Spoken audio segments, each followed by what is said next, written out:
Okay, so we are joined today by the burlesque icon, Oola Pearl. Thank you Oh, for joining. stop it. So, how did you first discover burlesque? How did you fall in love with the art form?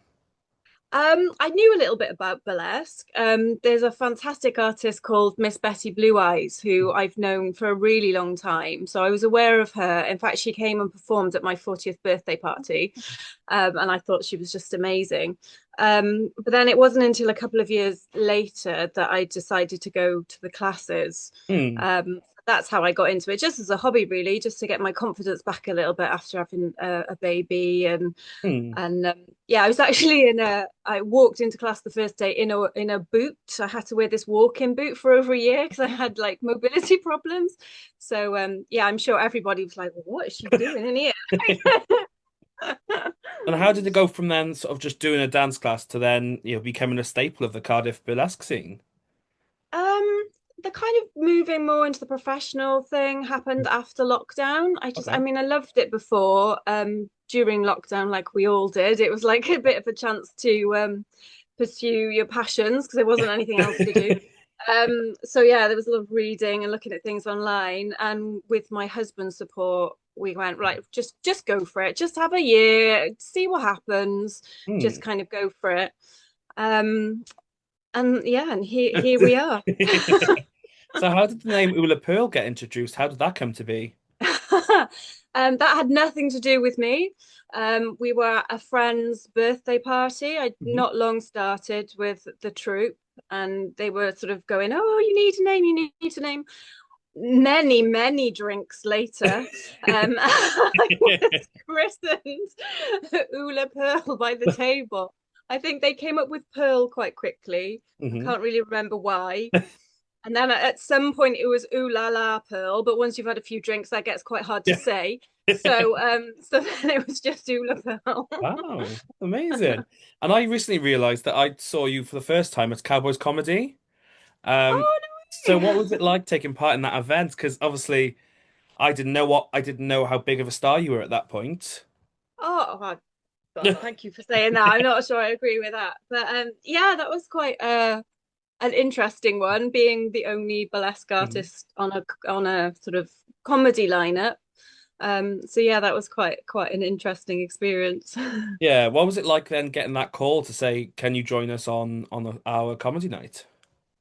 I knew about them a little bit Mhm. anyway. So yeah, so I was quite interested because I even at that point I knew I wanted to start a production company and was trying Okay. to learn about different kinds of shows and trying to be aware of different shows. So yeah, it was a really good experience for me to see something that wasn't just a pure burlesque lineup. Yeah, totally. And you showcased an Elvis inspired number. Yeah. How did that routine come to be, and what's the story of that?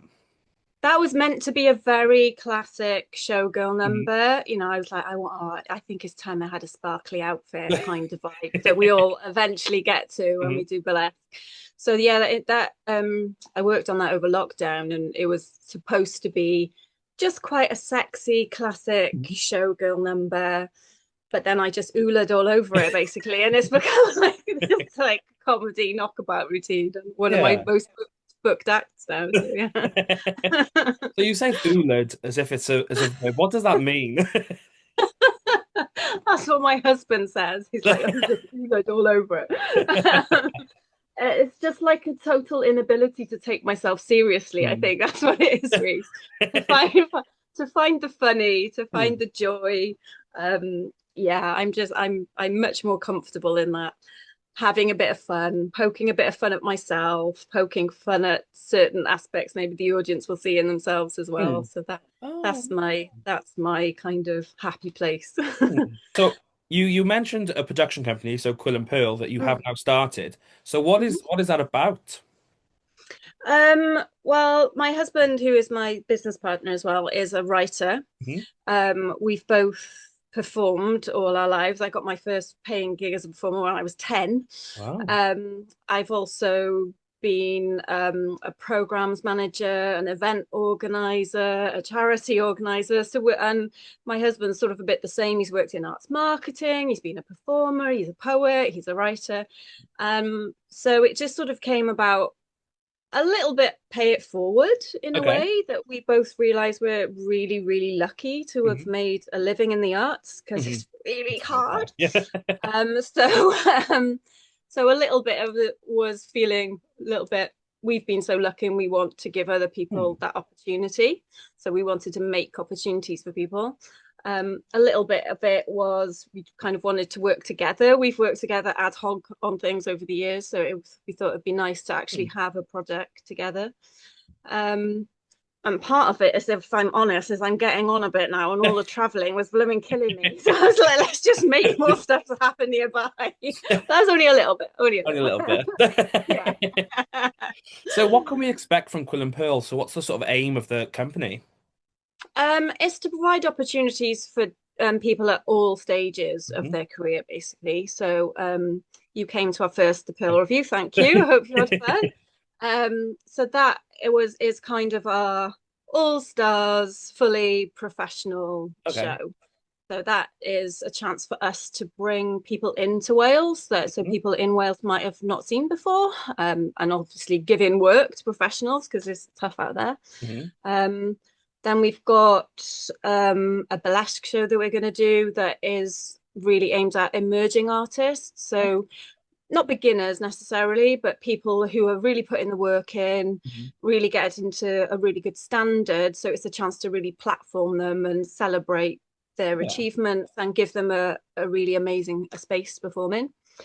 And then we're also doing a scratch night, so which is for everyone, everyone and anyone. If you want to Hmm. come along and play your harmonica or something, or show us your Yeah. tap dancing, or whether you could be a professional who's got a brand new act and you just want to get on Hmm. stage. So it's a kind of a place for people to meet new people, share best practice, make new Hmm. connections, and have stage time. So that's kind of the overarching Yeah. kind of ambition for the company. And Yeah. at some point, then, once we get more established, we will put on full scale theatre productions as Wow. well. That'd be fantastic. Um, but my other half has just landed a really big contract TV commission. So just at the point we're launching the Um, company, he's oh. like, bye. So, Mm, so we'll get there. It's like very much a 10-year plan. yeah, totally. It's all very grown up, Rhys. It's all very grown. So even with my sort of limited experience in the burlesque world, it seems to be like a really big focus on community. And even you just saying then you're setting up a company so sort of everyone can come in and get involved. Mm. Um, so why do you think that sort of community in the burlesque world is so important? I think for a lot of people, like I did, really, you tend to start burlesque in a troupe, Hmm. and a lot of people come to it for friendship and for that kind of sense of camaraderie. Um, I think a lot of female identifying people come to it for confidence. Hmm. Often get quite a lot of negative kind of imagery and messaging. Um, and I think the community then sort of comes out of that. Hmm.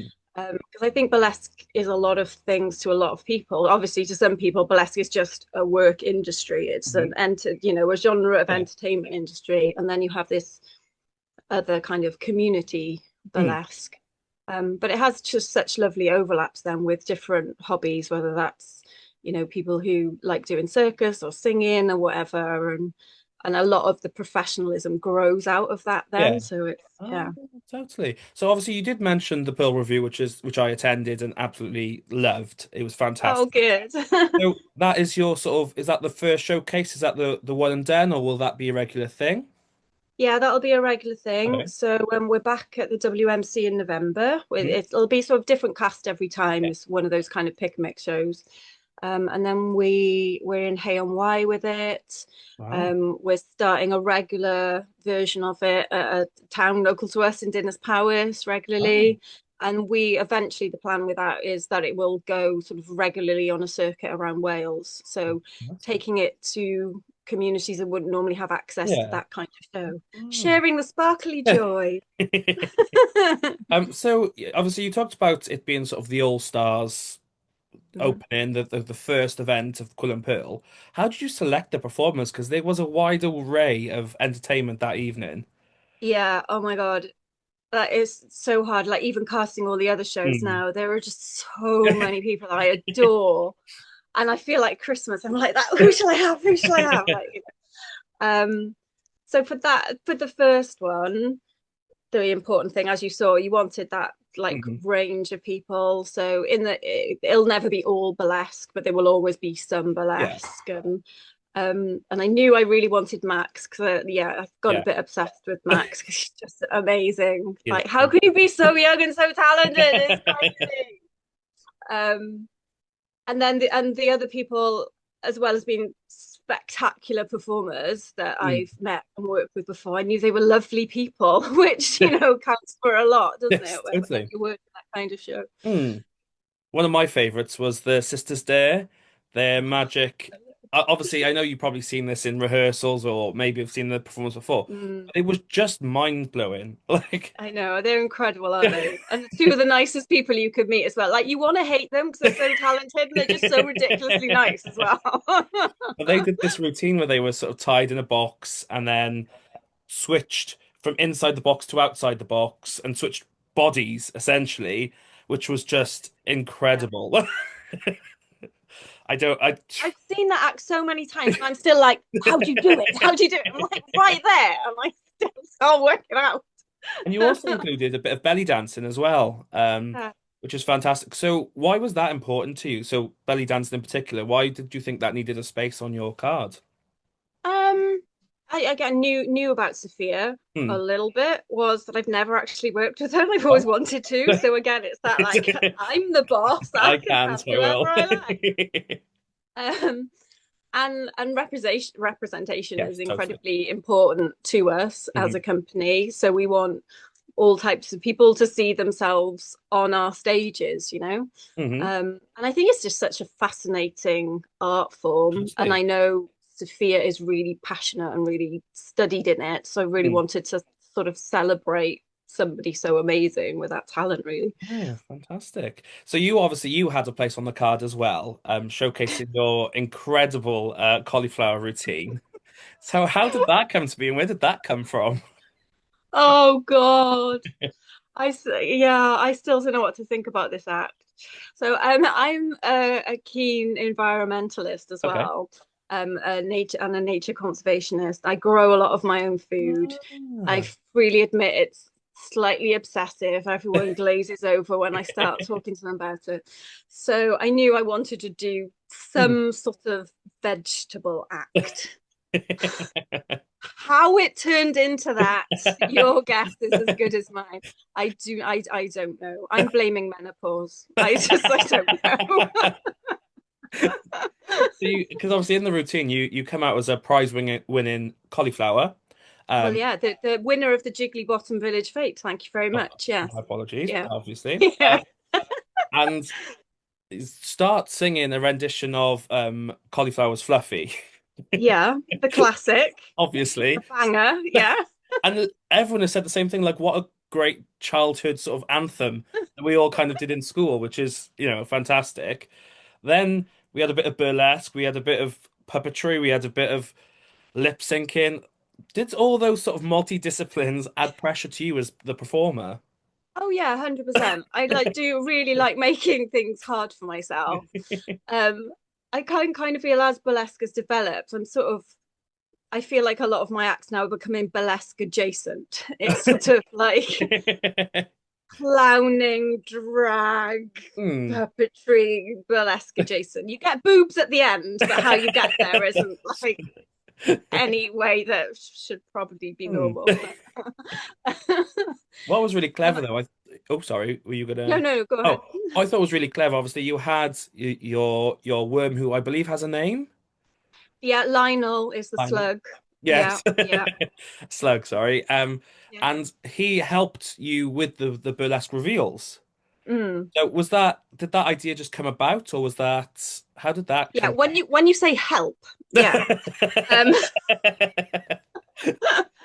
yeah, so that was the plan right from the beginning.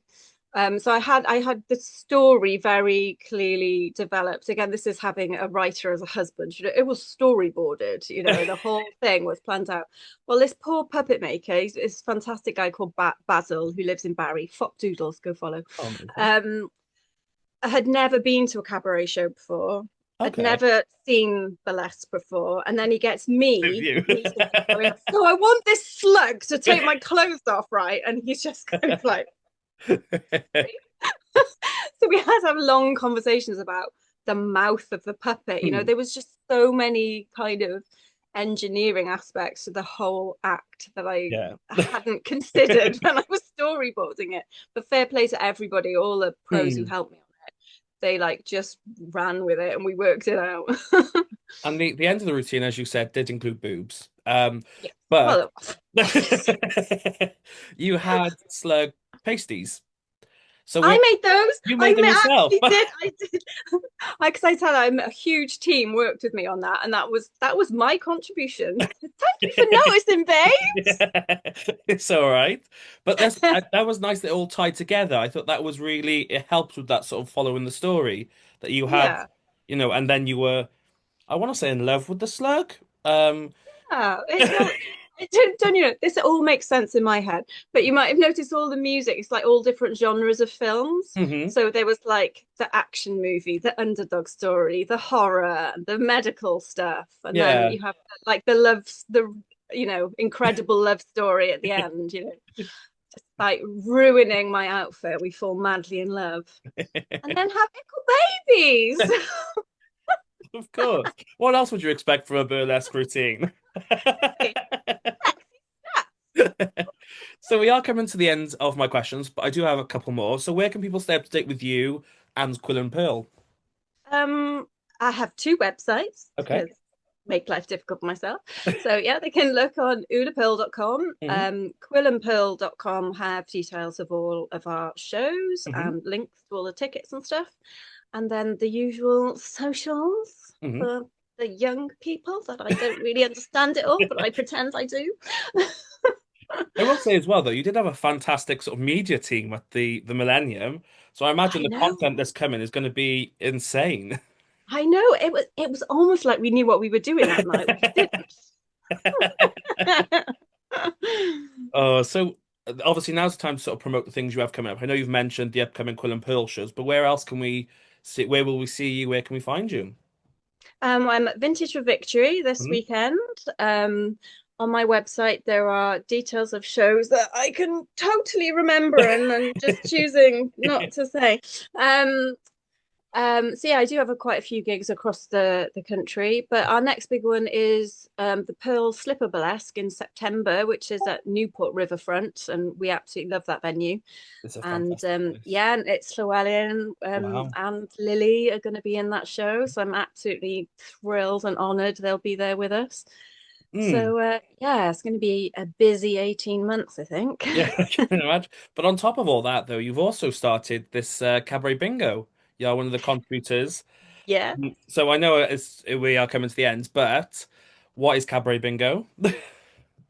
utter flipping chaos. But yeah, it's brilliant. It's kind of like a cross between drag bingo and a cabaret show Okay. with added nuttiness.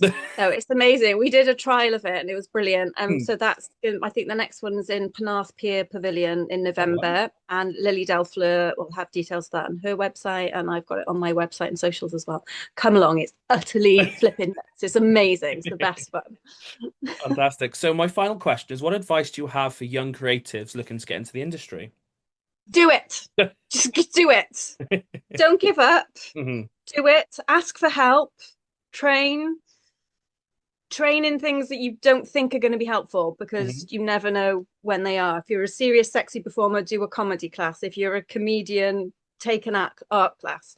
Yeah, Just go for it. Making art is a proper job, so go totally. for it. Exactly. So I started the interview by saying it, but I'll say at the end as well. Thank you so much for taking the time out to sit down and chat with me. It's honestly been a pleasure. And as I said, loved the first Colin Pearl show, so I can't wait to see how much it grows in the future. But Oh, thank you so much. It's lovely to talk to you. Thank you for all your support and for coming along as well. thank you so much. I'll speak to you soon. Okay, take care, my love. Bye.